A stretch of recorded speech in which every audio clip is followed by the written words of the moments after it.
എന്തൊരു കരിഞ്ഞ മണം. സാമ്പാർ വല്ല അടി പിടിച്ച? അയ്യേ, ഇതെന്താ കറുത്തിരിക്കുന്നേ?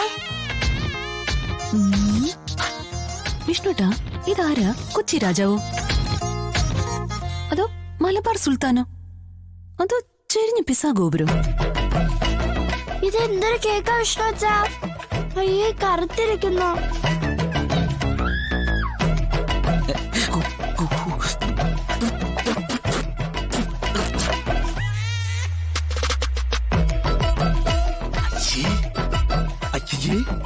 ഇതെന്തോ എന്താ പറ്റിയേ? ഇനിയിപ്പോ ഓവൻ ചതിച്ചാണോ? ഇനി എന്ത് ചെയ്യാ? കേക്കും കൊണ്ട് സ്കൂളിൽ ചെല്ലെന്ന് പറയുകയും ചെയ്തു. കേക്ക് വേണം. മക്കളെ, ഈ കേക്ക് കൊണ്ടുപോയാലേ അച്ഛൻ പറഞ്ഞതുപോലെ ശരിക്കും സ്കൂളിലൊരു സംസാര വിഷയോ? ഇതെന്ത് വിചിത്ര കേക്കാണെന്ന രീതിയില്. അതെ, ഇനിയുണ്ടോ ഇതുപോലുള്ള മനോഹരമായ കാഴ്ചകള്? അല്ല, എനിക്കൊന്ന് കാണാൻ കൊതിയായിട്ടാ. ഇനി എന്ത് ചെയ്യാ? കേക്കും കൊണ്ട് സ്കൂളിൽ ചെല്ലെന്ന് പറയുകയും ചെയ്തു. പറയച്ചാ. വിഷ്ണുട്ടാ, പാചകം വെറും വാചകമല്ലെന്ന് ഇപ്പോഴെങ്കിലും മനസ്സിലായല്ലോ. സ്ത്രീകളെ സർവേശ്വരൻ ഈ അടുക്കളപ്പണി ഏൽപ്പിച്ചിരിക്കുന്നത് എന്തുകൊണ്ടാണെന്ന് മനസ്സിലായോ? സ്ത്രീകൾക്ക് വേണ്ടുവോളം ക്ഷമയുള്ളതുകൊണ്ട്. പുരുഷന്മാർക്കതില്ല.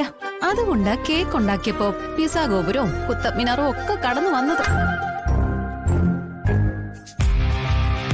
അല്ല, അപ്പൊ എന്താ സാറിന്റെ പ്ലാൻ? നാളെ രാവിലത്തേക്ക് ഇവർ കൊണ്ടുപോകാൻ കേക്ക് വേണം. പുറത്തുനിന്ന് മേടിക്കും.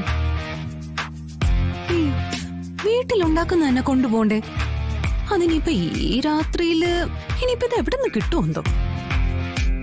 കിട്ടാൻ പറ്റുമെന്ന് ഞാൻ നോക്കട്ടെ. എങ്കി പോയി വാങ്ങിച്ചോണ്ട് വച്ചാ. കൊണ്ടുവരാം. അല്ലടോ എന്തിന്? അല്ല, കൊണ്ടുവരാം.